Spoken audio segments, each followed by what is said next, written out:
So, hello and welcome everyone. Andy Bryan here again from the Soul Pathway. And today I have another conversation with Gail Evans speaking about consciousness and conditioning. Now, I know when we look at spirituality, we often look at consciousness and what it is, and also the conditioning that shapes who we are.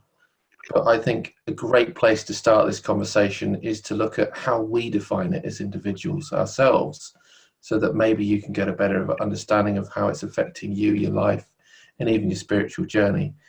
But before I get started, as always, I'd love to introduce my guests and who's on the show.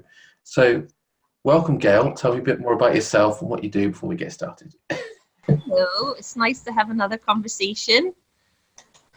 Basically, I work as a soul coach, or I kind of like to call it a soul alignment strategist, where I really help you to understand the disconnect inside and reconnect to a deeper kind of sense of self, more emotional balance, more intuitively connected, less taken up by the egoic mind.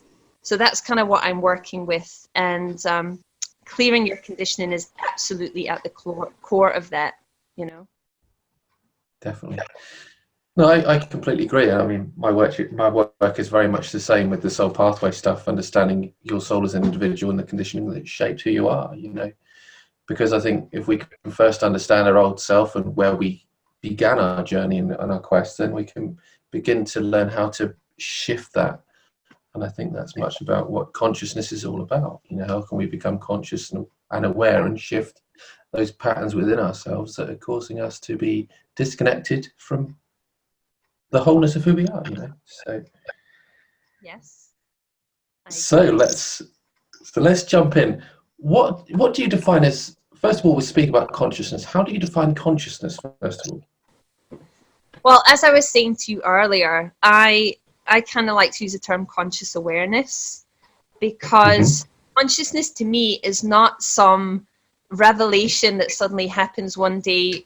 For most of us anyway, there might be the few out there like Eckhart Tolle or Byron Katie who one day just, something pops inside of them and they have a whole new awareness of self and of the world. But for most of us, it isn't that. For most of us, we have to bump up against our conditioning and go through lots of pain in order to wake up, So consciousness to me is how far along the path you are to becoming more aware of your true self and of how you are responsible for what is showing up in your world.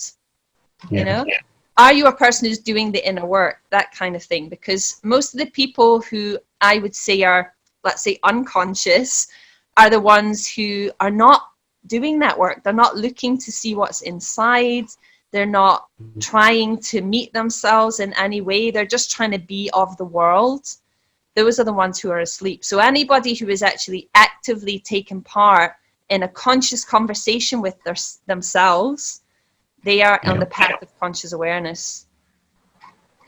Love it. Yeah, and I completely agree. And one thing that I wanted to pick up there from my point of view, I believe we're all already conscious in many ways, but we are very much unconscious to that consciousness. You could say, whether it's living through our conditioned self, where we are just programmed every day. We do the day-to-day things, and we find ourselves in a place of unhappiness, unfulfilled. And when we wake up to the consciousness that is within us. And that's what I feel that you're expressing there, like that unconsciousness becomes conscious and we become awakened to those aspects that we may not have been aware of before. So I love it. So it's going to be a great conversation. I always find it fascinating because like you said, how do we don't have a switch that goes off in our mind and we are conscious and we are awakened. I woke up this morning and I thought I was definitely awakened. But there's this shift that happens. It's gradual, isn't it? But it's all about identifying those conditions as well. But before we dive into that, tell me a bit more about how you define conditioning, first of all. So conditioning to me is the programming of self, really from a very young age. So I believe we come into the world as you said, as consciousness, right? We come into the world as a conscious being, or at least we're conscious of what we like and what we don't like. We make ourselves very vocal around that. You know, children they're screaming, having tantrums, whatever. But we know what we like and what we don't like. We know innately that stuff, right? We're connected to intuition. But then what happens is we start to learn how worthy we are or not, how lovable we are or not, based on the upbringing we receive. So I'm not just talking about people who have experienced some kind of trauma and abuse. I'm talking about all of us, because all of us have kind of egoic, karmic family conditioning that's passed on by parents and grandparents. That can't be helped. But that's really the crux of the issue, because we then carry that through life and we develop a personality or a persona around it. And we forget who we are. So most of us actually, unfortunately, never get to discover who we really are underneath that, you know? So that for me is what conditioning is. It's how we mold ourselves to fit into our family and into our society, and thus covering our true essence. And like you say about those people that have gone through trauma and abuse and things like that, that can be deemed as negative influences, you could say, and negative karma and conditioning. But yet we think about our parents anyway, and our grandparents and all those people that shape us, even the society that shapes us. And yet, whether it's good or bad, it's still conditioning. We are still being programmed into a way of living and being, whether it's negative or positive. It shapes us, and this can, bring about negative and positive influences within ourselves anyway. Whether we see it as a good thing or a bad thing, because maybe it's not who we are as an individual at all. And that's all about a journey of discovery, isn't it? So.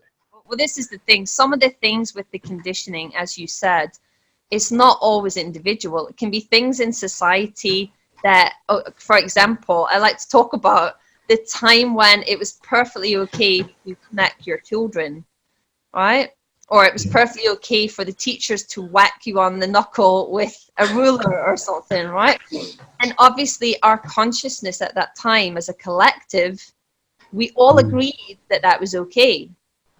We didn't have a conscious awareness that that was actually causing trauma for the next generations. We thought that was discipline, Now we've moved out of that, where now it's no longer okay to do that here in the UK anyway, right? So we've moved into a different paradigm, but it's us doing the work individually for us to connect to the next level of consciousness and the next paradigm. Definitely. And I had a very good question that popped up there as well, because we're speaking about our spiritual journey. We're speaking about awakening to who we are and the shifting of consciousness and conscious awareness, but also conditioning. But what happens over the past couple of years more prevalently is the planetary alignment. The energies is shifting all the time. And we came to this interview this morning and I felt really whacked out. I felt energetically exhausted.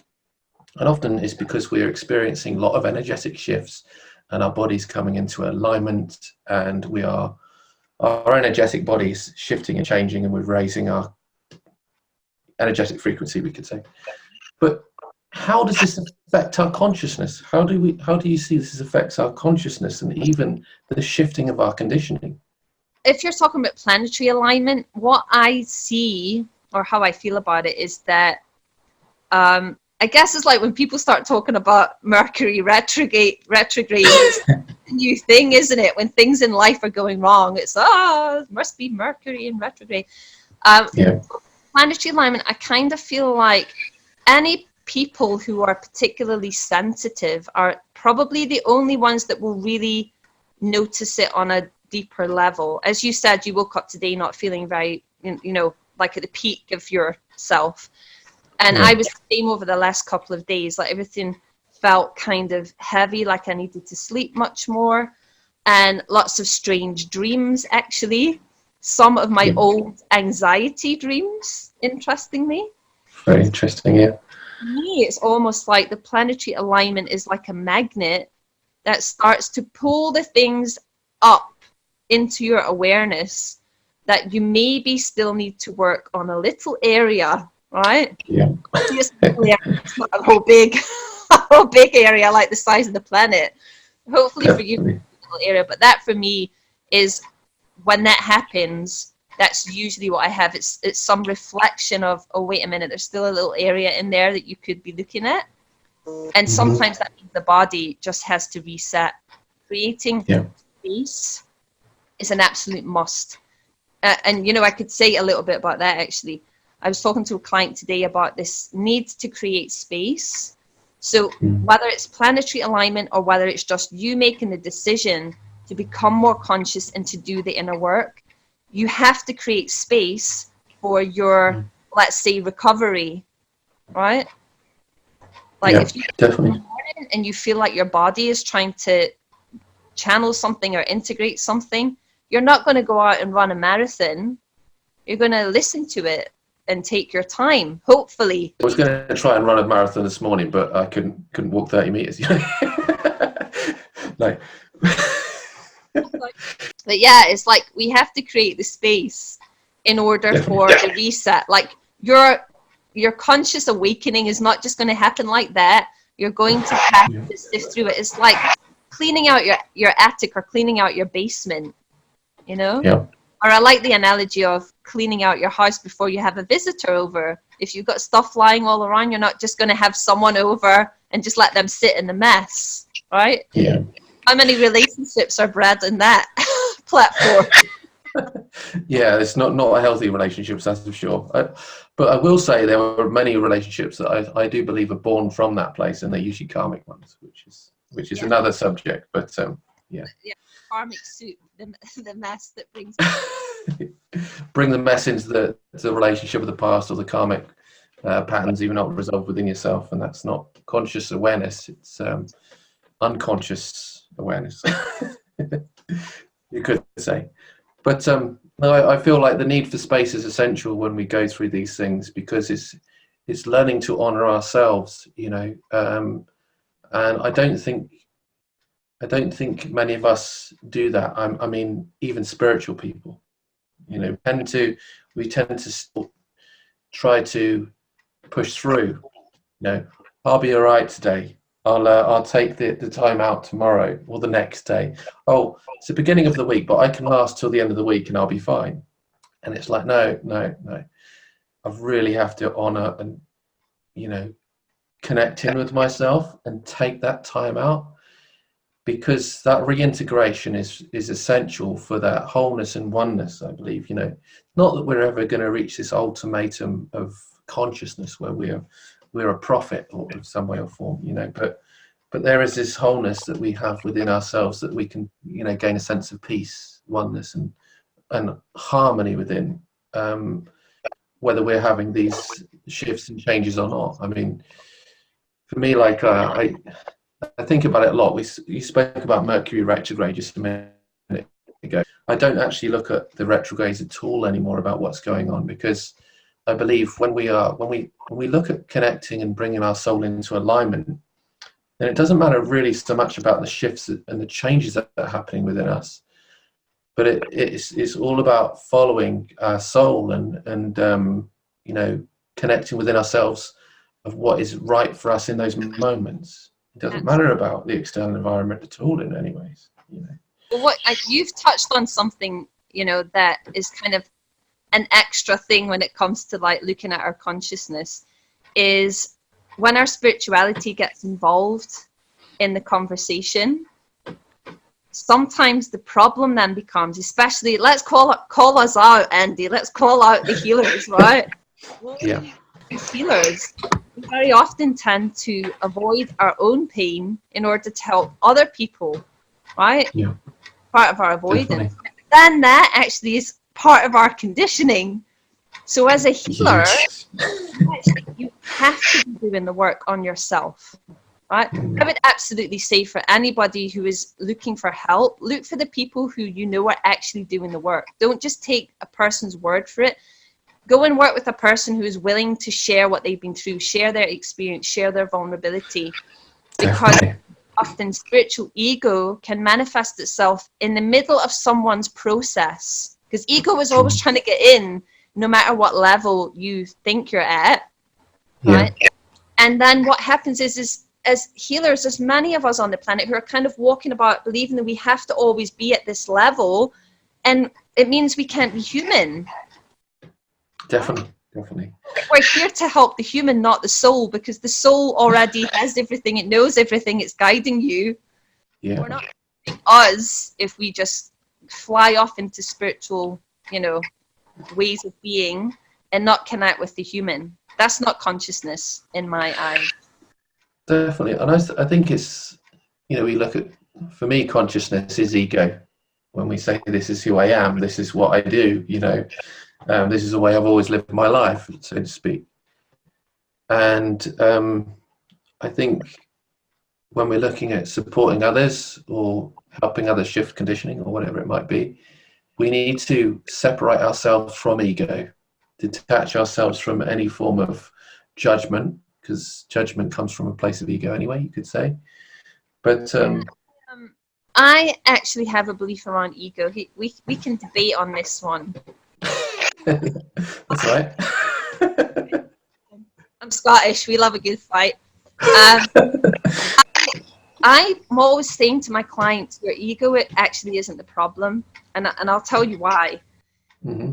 My kind of premise is this. There's like a trine of the wounded psyche where we have the inner child, which is your conditioned self from 0, meaning mother's womb, to about the age of 12, where you learn exactly who you're supposed to be, right? Yeah, definitely. Right? Ego then develops between 12 and 18, let's say, depending on how independent you want to be. It develops at a point, and it's actually totally natural. You're supposed to develop the I am so that you can define yourself away from the paradigm of parents. Definitely. I am before. You're just like, you want things. You want your mom, you want your dad, you want food, you want water, you want to go to sleep, whatever, right? Or you want to stay up all night. You're not in a paradigm. So the paradigm of the I am develops naturally, but the problem is because the inner child usually has some wounding. Yeah. Which is why I say you always have to go to that point to really become truly conscious of what's really going on inside of you, not what's just going on outside of you. Then the ego starts to become like a protective big brother or big sister. Teenagers notoriously think they know everything, in the toxic society, they know everything, they don't want to be told anything.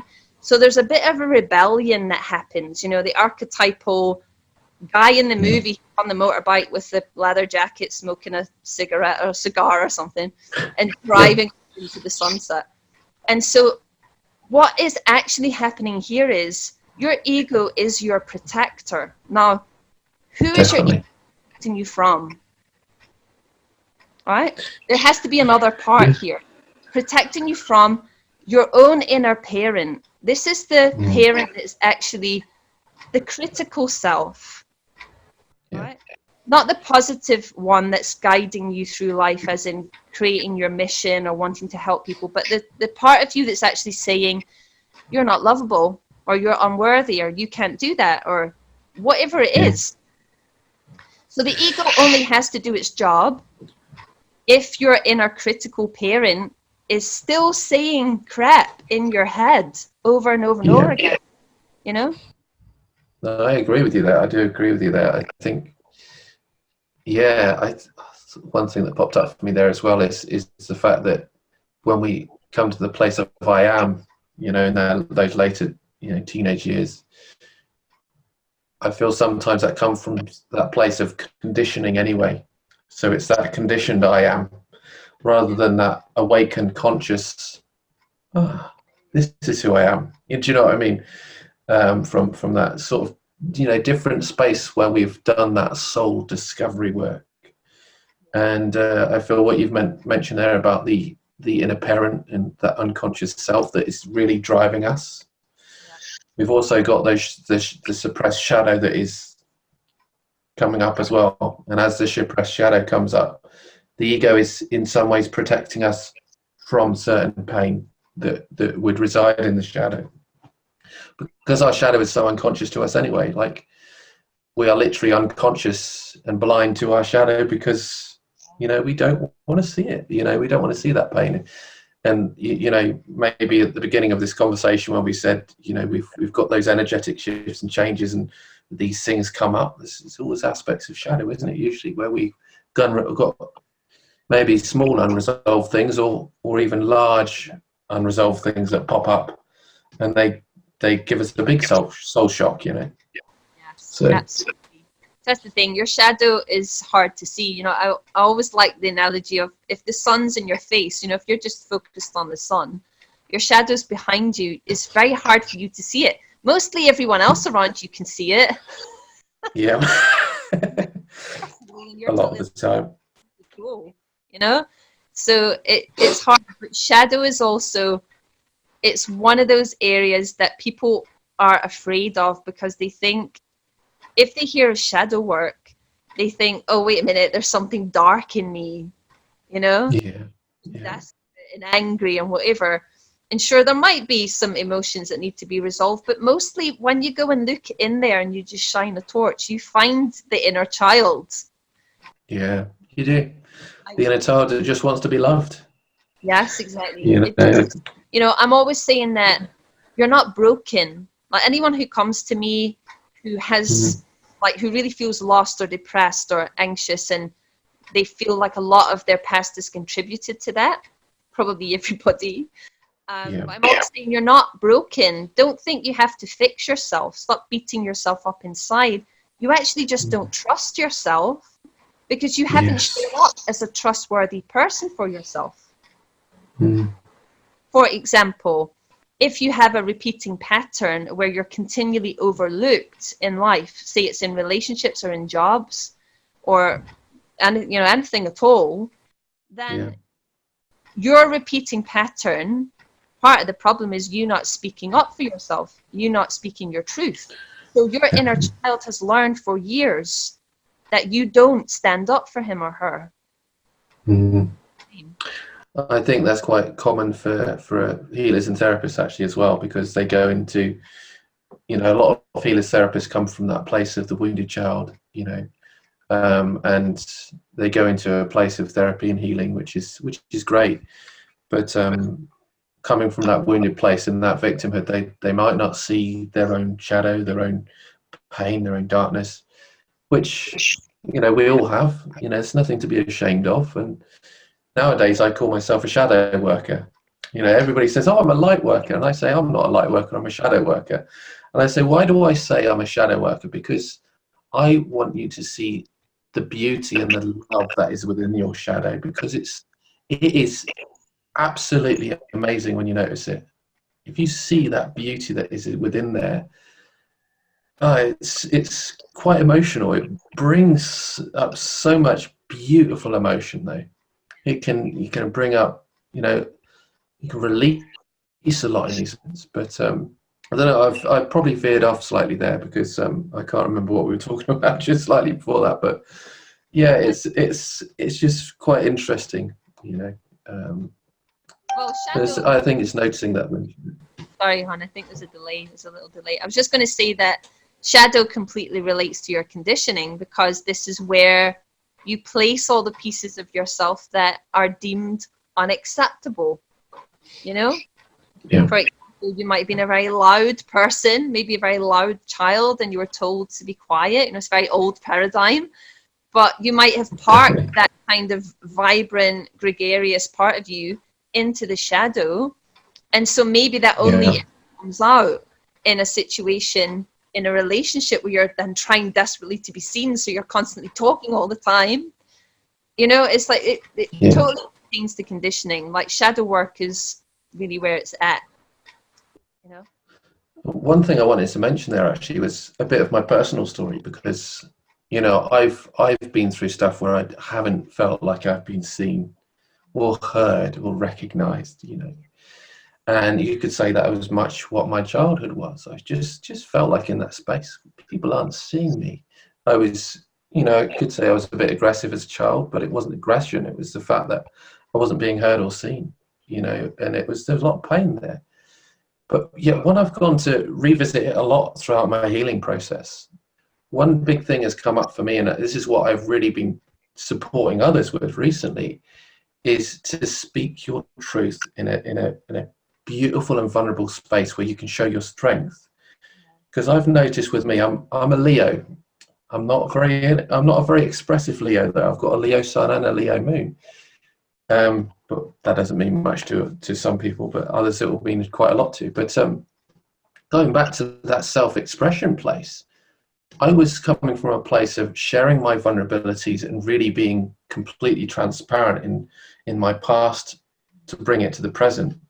But what did that allow me to do? It allowed me to say, this is who I am, from a place of assertiveness, but not to overshadow, but just to say, I am this person, I've gone through these challenges, and now I've come through it to a space where speaking up allows me to be seen in my own light, but not to be recognized by others, because it's not about looking for recognition for others. There's no, sorry? Self-acceptance, that's the thing. What, you know, I believe that owning your story and sharing it in an authentic way, in alignment with your soul, really helps you to switch your power back on. Before then, if you try and appease other people, or you try to show up as a kind of shiny, maybe spiritualized version of yourself, which some of us have done, you know, when you're doing that, all you're doing is suppressing your vulnerability, and vulnerability is, you know, that's the place of connection, isn't it? Yeah, definitely. I think sometimes people can see that as a weakness. You know, there's people saying, "Oh, why are you always connecting with the vulnerable aspects and the not so good things about what you've experienced?" That they seem to, some people seem to say, "You're attracting certain things into your life," and I'm like, "No, it's just about me being an expression of who I am, you know, and connecting with the truth." Because I believe, you know, going back to shadow stuff, until we can be truthful and honest with our shadow and what is held within us, our pain, there's no chance we can shift it. There's no chance. You might as well completely ignore any healing that you do. From my personal perspective, anyway. You know, some of us had people come onto my page a few times and say, "Why do you promote the shadow so much?" And I'm like, I'm not promoting the shadow. I just want people to recognize there's beauty in there, and that we've all got a shadow. And I think one lady said once, you know, we don't all have a shadow. I was like, okay, maybe we'll have another conversation, but you know, Happening there is, it's people have an idea. It's like what I said before. People have an idea that shadow is scary. A lot of people, especially if they believe they are good, heart-led people, they don't want to see that, you know, that they have a shadow self where things are unmet inside of them. When they hear shadow, they think darkness or heaviness or fear or, you know, negative emotion, and they're not really hearing, which is, I think we have the same understanding, which is it's actually just a place where things are hidden. It's just like a cupboard that you never go in, you know? You're like, you think there's something scary in it. Like the little kid who's in his bed in the dark. Oh, don't open it. There's a monster. But actually, when you just find some stuff that you forgot about, things that you loved, like gifts that you have, talents that you have, you know? Like one of my clients, I talk about this a lot because I always think it was really funny, that when we started working with her inner child and doing like the shadow work, what we found is that she really had this affinity with ceramics. She wanted to create.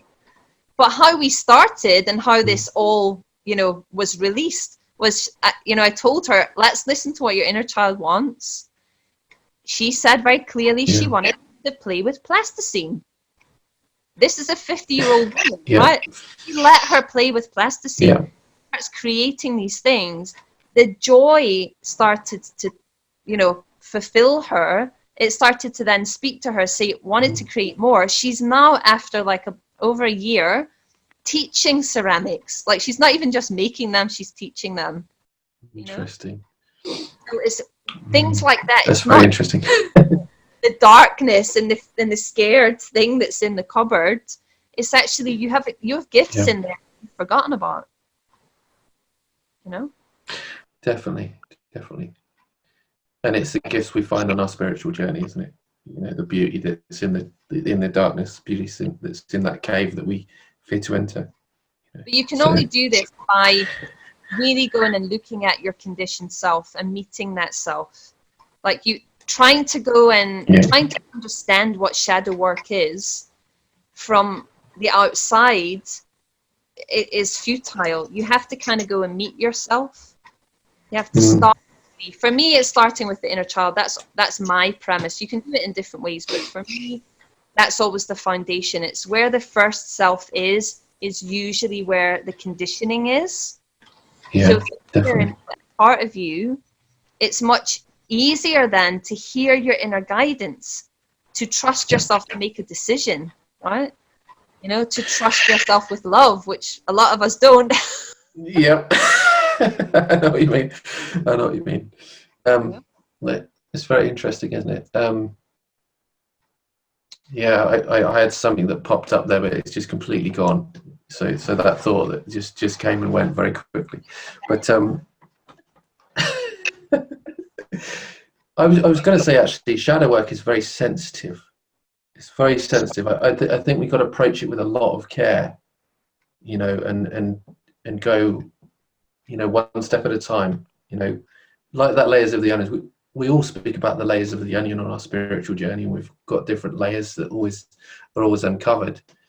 But what happens, I find, sometimes when you delve deep into that shadow, you put that one little foot in the shadow, and the wave comes, you start to run away, but when we put too much of a deep foot in that puddle, we can fall into it. And I don't think it's good for us to fall into that cavern, because we don't want to find ourselves to be lost there. We've got to approach it in a quite sensitive way. Because what I would say about this is, actually, what the little analogy that you gave actually happened in one of my client sessions, where her inner child wanted to go in water. Well, we had to do a process because there was a lot of trauma that was coming up. But actually what happened was, when she was able to stand and allow her inner child to play, the water represented the trauma, but allow her inner child to play, what happened was she actually started to become more powerful and saw herself kind of growing and growing and growing, and the water was getting smaller and smaller and smaller. So what I'm suggesting is that in the moment when you are, say when you've dipped your toe into the shadow, you feel like you're falling in, the person that's in control at that moment is your inner child. It's not you as the parent for yourself. Because if you were able to parent that, you would be able to say, honey, this is too much for you right now, we can step back. So from a coaching perspective, I hear what you're saying, as in sometimes we really need to be careful with our clients and with ourselves to a certain degree, in how we are parenting whatever is in the shadow, whatever the inner child is scared of, right? Your inner child's really your fear, if you just want to call it fear, if it's easier for you to navigate. But the other side of it is, and this is where I would debate it a little bit, I see very often in my coaching that victimized ego is actually the hardest ego to work with.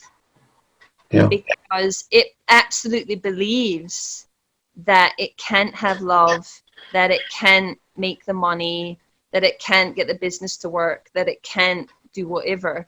And in my experience, being kind of very gentle with that actually doesn't work. I don't know if you've had the experience of that, but that's my experience. Like, usually when it's someone who's really victimized, we have to be really still compassionate, still empathetic, but very earth. And by earth, I mean a person who just gives the facts and isn't so caught up in the emotions, because we have to literally become the balance for the person who's really overly emotional.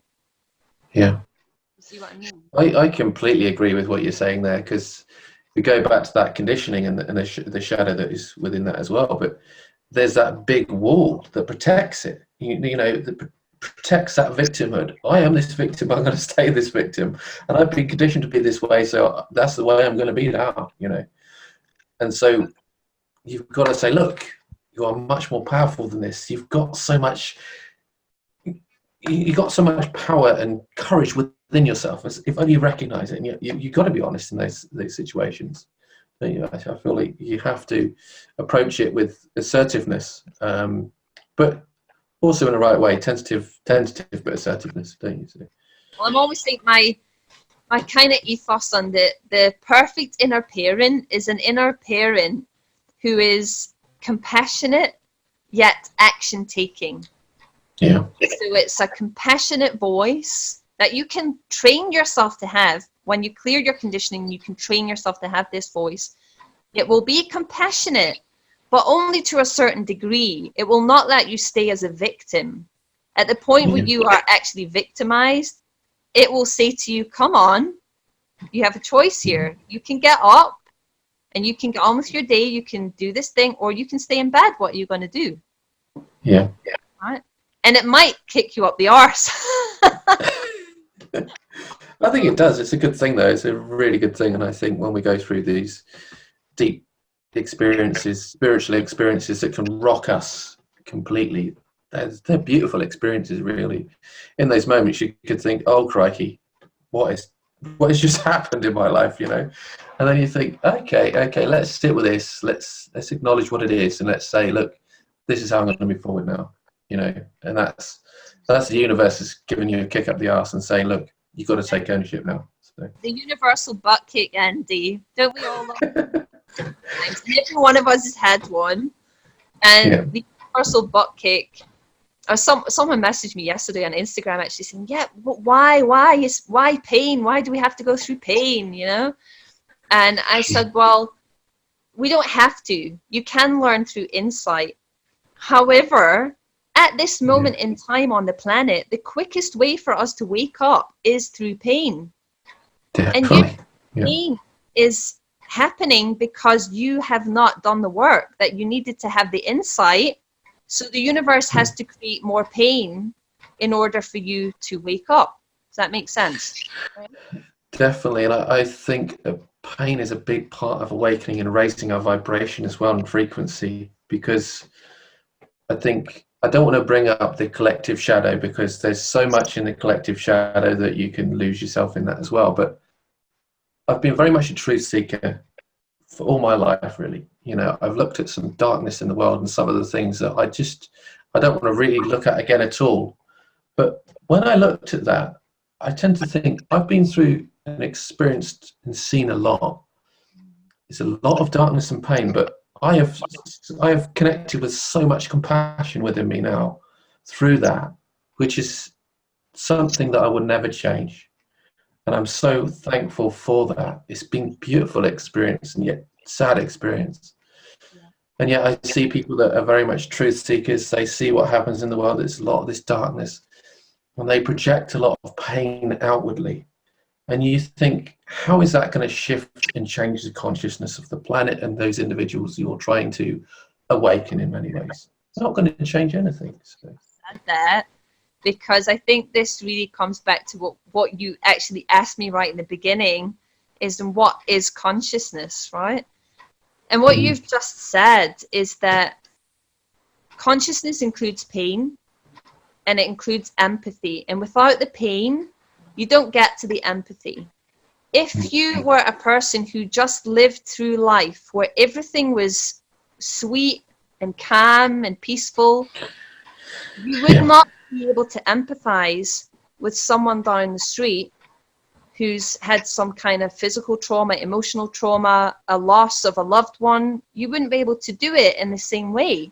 You might sympathize, but you would probably lack in empathy. So many of the people out there, I want to say this to the healers, people who feel they are here to do healing work, honor your pain, because it's given you a gift. It's given you something that you would not have without it.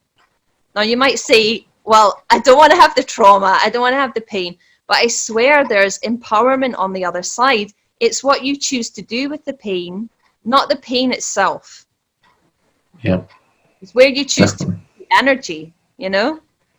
You can use it to create a whole new world, or you can use it to create the same old world. And someone said to this in one of my interviews recently, actually, which was something you just mentioned there, I thought was really interesting. Often we don't realize that our greatest of gifts is often our greatest of weaknesses at the same time. Oh yes, who was this? I can't remember. It was a couple that I interviewed, and I was like, wow, you know, and that just shows the polarities. You know, it's brilliant. Is your superhero power, because actually it's like Superman. If you can be a bumbling idiot and suddenly you can become Superman, right? I know that's in the movies, but archetypally that's the truth. If you use your pain, right? If you were Clark Kent, right, as a Leo, you would love that, Andy. I tried to put on a disguise, you know, I tried to put on a suit as well, but don't get changed in phone boxes, because that'll get you in trouble. All right? You'll find me on the news very soon. You know. Like, if you are someone who, you know, say you're a person who has trouble speaking, very often you find the person who's trouble speaking their truth. Their journey, if they're in empowerment, is to become a speaker of truth, right? Yeah. If you're a person who's gone through some physical abuse, you're very probably a person who is here to help somebody else who has gone through the same thing and they don't know how to get out of it, right? Your purpose is very often in your pain, not in your pleasure. That's something I say often, because people think that purpose should be like, oh, well, like me back in the day, I want to be a singer. And I did go on tour as a singer, but I have way more purpose in my mission as a soul coach than I did as a singer. I love singing still. It's a great joy for me, but it doesn't hold as much purpose for me. I agree with you there as well. And, you know, my soul pathway work is, when I do soul purpose sessions, it's all about connecting with your journey, because your journey is your message. The challenges and obstacles you go through, the wounds you experience, in many ways are the gifts that you give back to others. You know, I'm not a fan of formal education nowadays. Formal education is good. We can get an education, we get a piece of paper, and then we can get a lovely degree, which says we've done something, you know, and we end up in a huge amount of debt. But when we go on our journey, it's not about what we've learned from a piece of paper that we're given. It's what we've learned through some really deep, dark challenges and obstacles that only you can guide and support others with. Only you can give other people those lessons that you've gone through. And I believe only those people that you go to in those forms will give you the true transformation that you really desire. And for me, that's what the beauty of a coach and a therapist is. Those people that have gone on that journey before, that give back in their own unique ways. It's not about that slip of paper. It's about showing that you've been through it, you've gone through it, and you are in many ways healed from the core wound or the deep wound that you've experienced. You know. So for me, it's also a really innate desire for the planet to wake up. I once asked myself, maybe a couple of years ago, I had this funny question that was just in my head. It was, you know, what if I woke up tomorrow and I knew it was the last day, or like I was going to die that day? Like, how would I feel? How would I feel about my life? And I kind of expected that the first thing that would come up was, oh, well, what would happen to my child? You know, my daughter, like, how would she survive? Or I thought that would come up. And I'm not saying that wasn't there, but what I heard really clearly was, who is doing this work? I don't know. And there was like a deep panic around who else on the planet is doing this. There are other people doing this work, but I don't know maybe who they are, and I don't know if it's a similar modality. So I kind of felt this push to share more and more, because I really care about the planet and the people waking up. Yeah. You know, it's painful for me if someone is really so asleep that nothing I say helps, you know. That's painful. I love when somebody can really catch on to something that hopefully people listening to this interview will hear, you know, our conversation will hear, and they just go, yeah, I understand that, like I get that, because that's the first seed. There's a seed being planted, you know, and that you can work with that. No, I love it, and I feel our work is very similar. I've spoken to you about that before, you know, and the fact that I've had a very similar question within myself. If I wasn't around doing this work, who would benefit? Who would get the support? Because it's so needed out there. You know, we've got to learn to shift from our conditioning, shift from our ego, heal from our shadow, in order to truly love and appreciate ourselves, and, you know, feel a sense of wholeness. You know, a lot of coaches and therapists talk about success being some form of monetary or material value. Yeah. But I just see success as that true unconditional love of self, that wholeness within, and that peace that you have within your heart. It doesn't matter what you do in the world. And there's another statement I always make. It doesn't matter who you are. It doesn't matter what you do, but it does matter who you are. And who you are is the difference that you make. You know, I'm glad I changed that, because that would have been slightly wrong there. I hear you. It's true. And I think the difference that we need to make first is make the difference for yourself internally. Then and only then you can make a difference in the world. And I like to look at it that, you know, if we change inside, if we can start to really recalibrate and reconnect with our true authentic self, we can then tap into those innate gifts. We can bring them to the world and help other people. And thus we actually are effectively changing for the next generations, you know? Like the way that I parent my daughter today is very different from how my mom or my grandmother would have done, you know, because there's different understanding. We didn't know certain things. So we need to be the ones to be the catalyst for change on the planet. And the only way you can do that is by going and looking at your conditioning and becoming more conscious. Definitely. And I know we've had a long conversation, and I know we could speak for another few hours about this as well. I'll bore everybody. Sorry, everyone. But yeah, I hope you've all found it valuable, and you know, our meandering thoughts and conversations. You know, I think they are very enlightening for other people who are on their spiritual journey and looking to find and discover who they are. You know, and who they truly are. You know, separated from the conditioning. You know, so. And if you're still watching, I just want to invite some people to. I'm basically doing a free 6-day course. It's called Clear Your Conditioning, and we start this Sunday, the 4th of August.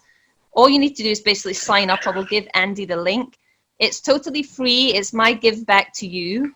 So you can start to do the work on your inner child, and the first little piece where your family conditioning might be holding you back, you know, and I'll be there every day kind of holding your hand through the journey. So you don't have to be scared. Nothing scary can happen.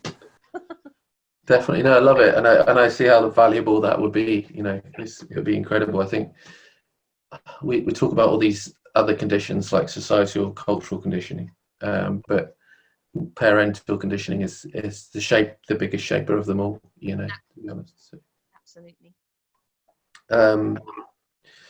And if you feel guided to connect with me as well, I'm looking to do more soul alignment sessions to shift from conditioning as well. Putting together a new program which is all about connecting with your soul pathway, so bringing clarity and direction to yourself, who you are, identifying those conditions, and really starting to live in alignment from your soul, where you're more guided in your life rather than through living through your conditioning. So, but sorry. Exactly. Sounds good. But I'll put your link below, and definitely sign up for it and connect with it. It sounds like an incredible package. And with that, I wish you all the best, everybody that's listening, because, you know, I do believe this work is the most important work that we can do for ourselves, you know, and even for those people in our lives. You know, we look at parental conditioning, we think those, you know, the pain that's been passed on to us from our parents or grandparents, whoever that might be, but it's not their fault. You know, it's only the pain that they've experienced. Well, they were And just one time, you know, we're of the next generation and we are the ones that are here to do the work. That's how I look at it. You know, there's no blame. There's just, you know, dealing with your own thing. if I could ask you one parting message, what would you say the most important thing that people can do in order to, you know, shift their consciousness and really step into who they are, you know? Okay, the first thing that pops into my head is stop believing everything you think.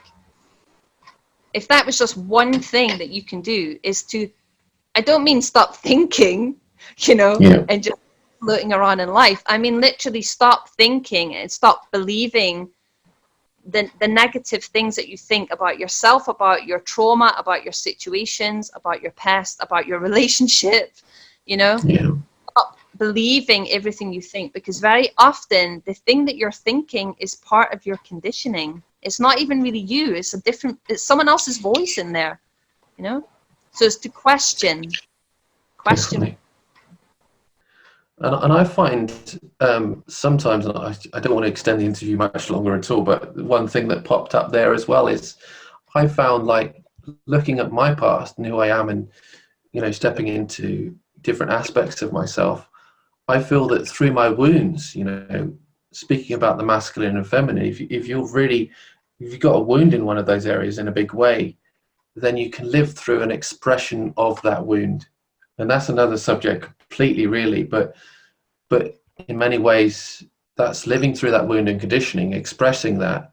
But again, it's not who you are, because once you heal that aspect of that wound, you'll begin to realize that it was only the voice of your conditioning speaking rather than who you are is yourself.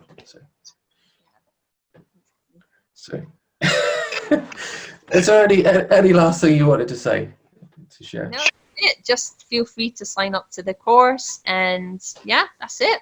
It's been amazing to have this chat. Thank you.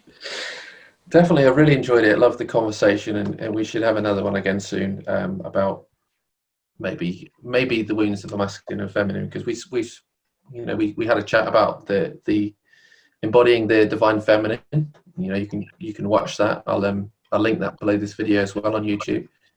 But it'd be interesting to see how wounds become present in our own experiences, and maybe have a conversation about that. Let's organize. But thanks again for listening, and we'll see you again in another video. Bye for now.